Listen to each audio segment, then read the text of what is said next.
চিত্র যেটা উঠে আসছে, অর্থাৎ থিম একান্নবর্তী, অর্থাৎ একান্নবর্তী পরিবারে আজ থেকে আমরা কয়েক বছর আগে যদি ফিরে যাই, সেই একসঙ্গে বসে খাওয়া দাওয়া একান্নবর্তী পরিবারের যে চিত্র আমরা দেখতে পেতাম, অর্থাৎ যেটাকে বলা হয় একসঙ্গে জয়েন্ট পরিবার, সেই একসঙ্গে সংঘবদ্ধ পরিবারে একসাথে বসে খাওয়া দাওয়া, মায়ের হাতের রান্না, দুপুরবেলা সবাই মিলে বাড়ির গুরুজন থেকে শুরু করে সর্বকনিষ্ঠ সদস্যরাও একসাথে খেতে বসছে, সেই চিত্র অসাধারণভাবে এই পূজা মণ্ডপে ফুটে উঠেছে।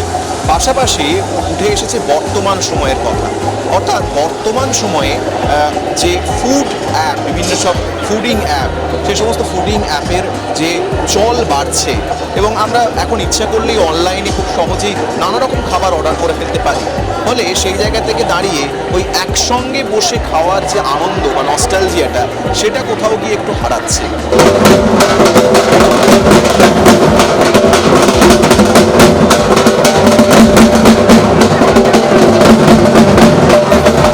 খুব ভালো কাজ।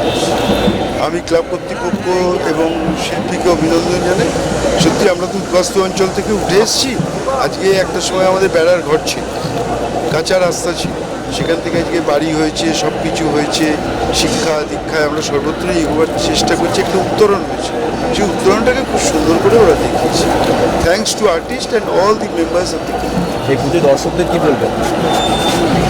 ও খুব ভালো। আমি বলি সবাইকে এসে দেখার জন্য, সবাইকে বলেছি এত সুন্দর পুজো এসে সবাই দেখুন। মানে খুব একটা দারুণ কাজ এবং দারুণ মেসেজ আছে।